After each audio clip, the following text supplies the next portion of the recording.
Why do I hear the plane and aircraft noise so loudly in my bedroom and the neighbours don't have the same problem?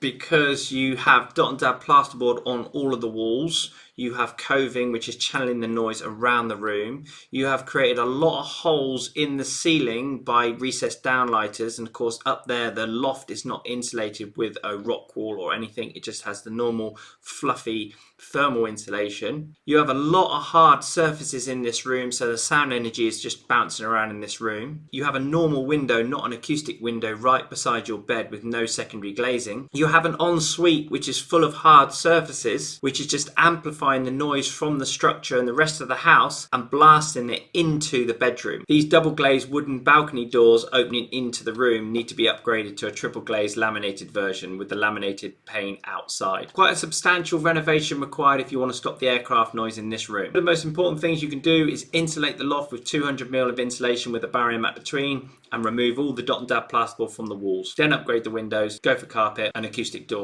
seals on the ensuite door. Follow for more useful tips on how to reduce noise in your home.